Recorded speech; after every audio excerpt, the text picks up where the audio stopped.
Hello and welcome to the Making Mathematicians podcast. I'm Zach and I'm here with my brother Alec and my sister Cass. We're the creators of Making Mathematicians. It's an online course that shows homeschool parents how to learn and teach real math. Now, real math is what mathematicians do. Real math is a creative, self-expressive, open-ended exploration of whatever the imagination can grab a hold of. You learn real math the same way you learn art, science, literature, or history. You can't learn real math from a math curriculum. In this podcast, we're going to be answering your questions about how to learn and teach real math. If you'd like to learn more, check out the complete Making Mathematicians course at makingmathematicians.org. So my question, the question that I always have when working on is, I remember as a kid trying to work on math problems in the way that we talk about now, like a mathematician might. And the problem I would always run into is, when do you know when you're done? When are you done working on a math problem? Because as opposed to like a math exercise when there's a very clear... Once you find the solution, you're done. You know, you write the little answer in this, or you circle it if you're doing the whole show your work thing. You circle the right one, you're like, that's your answer. That's the finished product. But if you're working on some sort of a question, you know, if you're actually engaging with math, how do you know when you're finished? Because what if it's a question you can't find an answer to? What if it's if you came up with it yourself? Yeah, you don't know, is this something I can solve? Like, or if you're interacting with something that's just way beyond your level, or you need external data in order to find the solution or something. I don't know. At what point when you're playing with math do you throw in the towel, or like what does it look like finishing? Because you don't want to have this sense of like, oh, I give up when you're playing with a math question. You see, I thought you were going in another direction. I thought you were going to be like, you make some discovery and then you make another discovery and like, when do you stop making new discoveries? Oh. I was like, I could only wish. But I feel like normally I'll like look and I'll play with something and it'll be fun, but then eventually it's like, well, I'm not getting anywhere with this. What do I do now? Yeah. What do you think? I don't know. No, I mean like an example. So like in the course, I don't think there's like an objective. No, of course not. To these questions. No, I think in the course, like just as one example, we have a lesson where we showcase like working through like a game, and we have tic-tac-toe. Right. And so tic-tac-toe is, and there was a term Alec used that I don't remember, but it's like a solvable thing. Like there's like a point where you can always win. No, it's solvable. Yeah. Oh, okay. You can go down and do the math and like figure it out and be like, oh, now I know how to win tic-tac-toe every time, you know, depending on who goes first and stuff. Mm. But then like something like chess, if you were to like, let's say someone watched that video and they're like, oh, this is cool, I want to do this, I love chess, and they try to do that, but chess probably is like 1 trillion do to solve. If it's, is it, do people know if it's technically, is this, I'm sure people work on this. I mean, they have tournaments and stuff. I feel like like going through every possible chess game, that's like just physically impossible to do. We don't have the computers capable of... The observable universe doesn't have enough space to hold that information. But... so like if someone's like sitting here trying to solve it and they're like, they see the tic-tac-toe video, they're like, that's cool, I want to do that with Game I, like, I'm going to do it with chess. Like, when do they give up? And it would when should they give up? It would still be a valuable exercise to work on it with chess. And that is... And there are multiple... So that's real math, in the list of questions that we have in the course, there are unsolved problems in there. You know? Yeah. Well, I mean, there's a few pieces of this. Like, some problems can be proven to be unsolvable. Mm. And there are proven... Like, the famous example of this is squaring the circle, right? Right. So the idea is, like, if you have, like, a straight edge and compass, and you have, like, a circle, can you make a square using just a straight edge and compass, like Euclid would? That's the same area as that circle. And for, like, thousands of years, people tried to do this, and in the 19th century, through a kind of complicated proof that I can't possibly explain briefly here, this was proven to be impossible. Right. Which is quite an accomplishment in and of itself. Like, the proof that something can't be done is also kind of interesting. And then, of course, there are math problems in a way that is solving the question. But, of course, like, your average, like, it took, amateur... How long did you say it took to find that answer? It took thousands of years. I'm not going to get there. And whole new developments of... whole new branches of mathematics. And like the way that you can relate geometry to algebra, like everything had to be developed. It was a big deal. Obviously, there are lots of math problems you're not going to be able to solve, even if they're technically solvable. or technically provably unsolvable.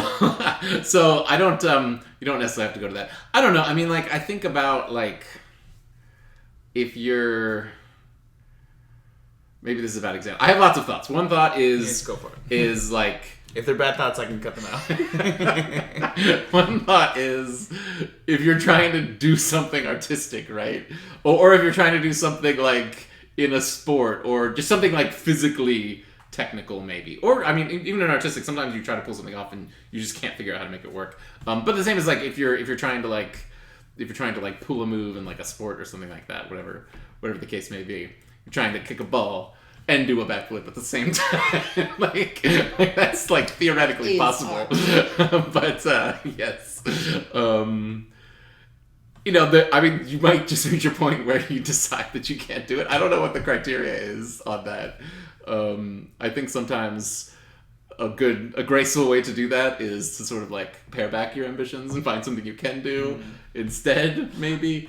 I don't know. What do you... One thought I had just now is, like, based on, I mean, in our discussion last week, we talked a little bit about, like, overcoming some of the, like, the pressures from curriculum math and overcoming some of, like, the fear or, like, the, oh, math sucks feelings. Mm-hmm. And so maybe, like, one answer is just, like, if it stops being fun, right. You know? Yeah, No, that's fair. Sense. And I think, and that being said, like, pushing through a challenge it can be maybe less fun and more rewarding. Like, when it stops being, when it stops being rewarding because you just have been, like, working on the same, you're not, like, making any progress. Right. No, that's true. Well, and I remember one of my less despised math curriculum that I worked on as a kid had a lot of word problems, and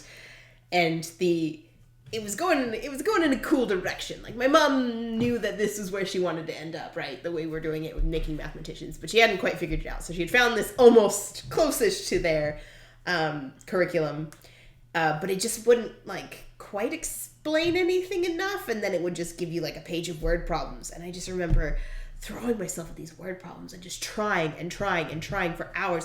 And at first I'd be all excited and I'd be, like, going at it and having fun, but just, like, trying to find, at the end of the day, it was still trying to find that one right answer, right? Trying to find that number that I was supposed to come up with, or whatever it was. And I just remember finally going and, like, looking at the answer and being like, what? That's totally different than what I got. And then going back and trying to fix it. And it just was, I would spend hours on a single problem, and it just destroyed it for me because I would be so frustrated. But that is because I was looking for the one right answer. Yeah.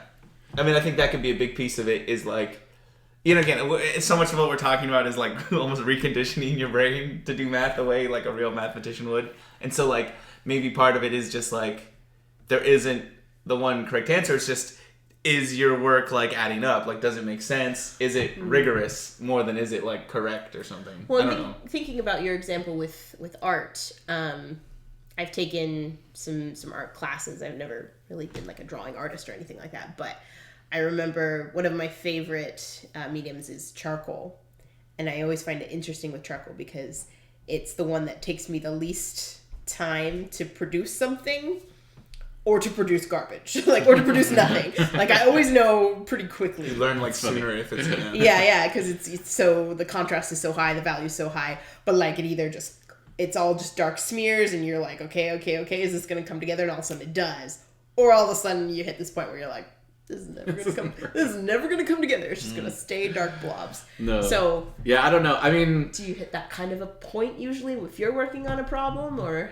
I mean, you can, and I mean, yeah, like, if something is getting, I mean, like, right, this is, like, when people talk about, well, like, getting in flow or whatever, like, you're supposed to be sort of at the edge of your abilities, right? Like, you're supposed to be kind of, like, challenging yourself, but not so far out there that you're, like, completely lost. Yeah, talk about that a little bit more, that kind of sweet spot. That was my whole thing. No, I think... Well, I mean, we've heard you talk about flow a lot. No, I think I think you get bored on either side of that sweet spot, right? Like, too either challenging or too easy. Yeah, either you have no reference point at all because it's too challenging and you're not able to accomplish anything, like kind of what you're describing, or it's just too easy. So I think in a way you just have to feel that out for yourself and find that. I do think that working on problems, even if you don't ultimately solve them, like, you can be making progress. Like a really good way to approach problems, and we talk about this in the course, and as we go through some problems in the course, we sort of do this where, you have a problem, and maybe it's like a problem in broader mathematics, or maybe it's something you thought of, and like you start it and you think, okay, how do I approach this? And you start by solving a completely different problem that's kind of similar, but like way more simple. And then you try something else that's like also similar. And sometimes these add up to like a big proof. Sometimes they add up to nothing, and they're just a bunch of interesting little problems you worked on the way. Sometimes they go off in a like completely different direction. So I think you sort of have to be open to that. I mean, obviously there are like mathematicians out there who just like dedicate themselves to a problem. But that's probably more just their personality, though. And you see the difference in my personality. I'm like, you can just quit. But it's not being fun. But I think what you're saying is less that you quit and more that like you can pause and you can take tangents, and that's not like a failing because you're still doing math. Yeah. Well, and also we talked about this in the course, sort of the usefulness of like serendipity and just kind of like waiting to like you find the stepping stones that will get you back to your proof. And sometimes you have to do that. Sometimes you step away, and then after you learn something else, you can bring it back and suddenly something clicks. Or something clicks just subconsciously and you just suddenly remember. And a lot of mathematicians talk about that kind of experience. Yeah. Where you work on something for a really long time, you become really familiar with it, you approach it from all these different angles, you get a sense for the problem and like the patterns involved, but like things aren't clicking. And then you're doing something else and suddenly like it clicks, right? Like that's possible. And I definitely have seen that with like writing. Yeah. Writer. No. When you're doing any kind of creative work, I think that's the case. And even when you're doing kind of like physical, like I said, like you're trying to figure out how to do something in a sport, or whatever the case may be. Talking about like different pen spins. So that's like the thing. I'm such a nerd, I know. But you do it like 10,000 times and it doesn't work, and then like the next day you pick it up and like the first time it works perfectly, right? Like sometimes I don't know. Sometimes like you just I've heard people say things like that with music. Yeah, no, I don't know how the human brain works. And one thing I think, this is a thing people talk about a lot with creative projects, but I think, and Alec talks about this in the course a lot, is just having, you have a little notebook there. I don't know if that's visible on camera, but having like a little math notebook. And so just like, if you're working on something, and you could be working on your computer, on a whiteboard, or in your head, but maybe like if you do hit a stopping point, just like write it down and have it there, and then you can work on other problems or switch around. Right. But it's like there, so on a different day, let's say you want to do some math, and you don't have or maybe, because maybe some days you're like, you see something and you think, and like, oh, let me think about that, and that leads to you doing math. But other days, maybe you feel like doing math, you can just go to your notebook and pull up your... Right. Like, okay, so like, I don't know, 3 weeks ago, I was lying in bed trying to fall asleep, and I was thinking about lines on a plane. Like lines on like a flat plane, right? And I was trying to think like how many... You tell he doesn't have kids. Exactly. This doesn't go into... No, I was thinking, given a number of lines, how many times would they intersect? And, I kind of came up with... I kind of realized that, like, as long as none of the lines are parallel and none of the intersections overlap, actually, there's actually a really elegant answer to this question. It's actually... I'm going to give it away. Spoiler alert. Skip 15 seconds ahead if you don't want to hear. The number of intersections increases by, like, the triangular numbers. So the number of lines... I think it's the number of lines minus 1 is going to be like the triangular number for the intersection. I'm not explaining this clear enough, so no need for spoilers. Yeah, I'm like, no, I'll have to go home and work on I can write this down somewhere. But the point is, I came up with a solution, and it was kind of cool, as long as none of the lines are parallel. And then, like a week later, I was like, what if the lines are parallel? Like, then what? And I had to come up with like a whole way of incorporating that, and that turned out to be really elegant too.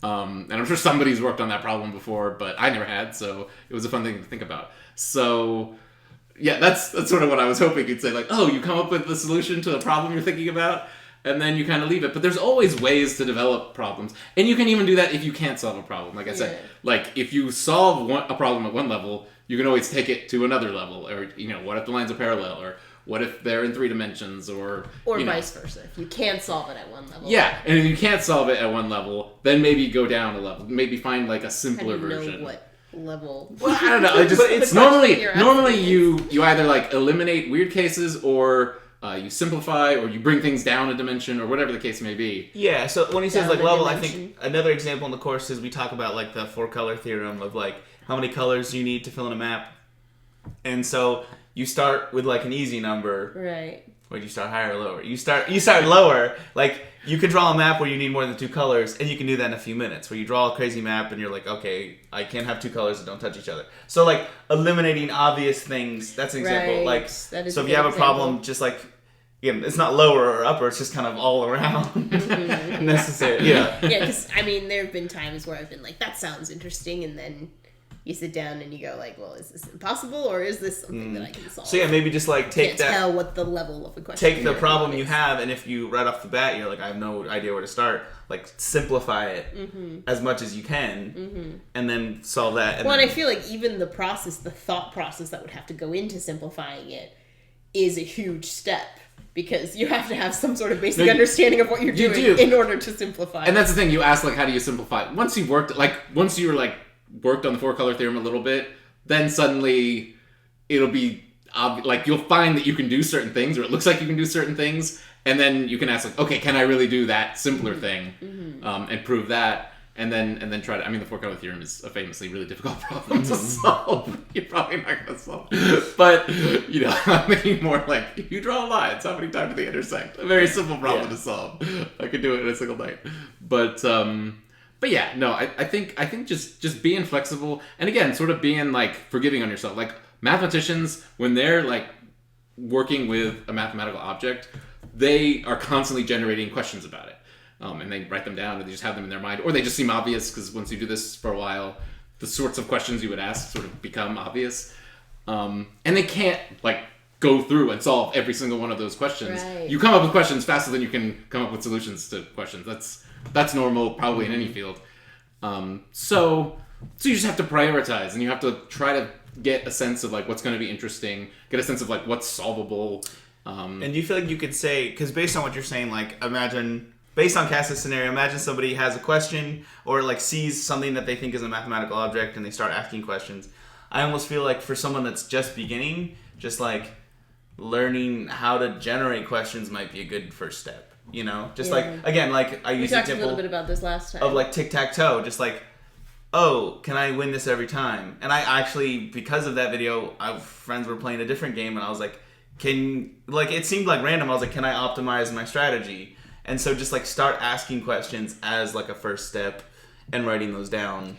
Yeah, and once again, we come back to that idea that you don't have to be like finishing questions in order to be doing math. Real math is not just finding a neat solution and writing it down on a piece of paper and circling it or whatever it is. Or it's not about just like repeating the exercises that somebody Right. listed out for you. Well, obviously, yes. Yeah.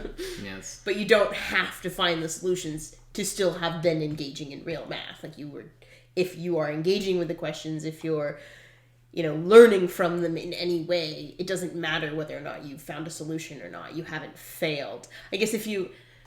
But it feels a lot better when you find Well, no, and I was thinking about that in like a drawing context. Oh, yeah. Like, if you, The same, though, when you're trying your to drawing draw. flops.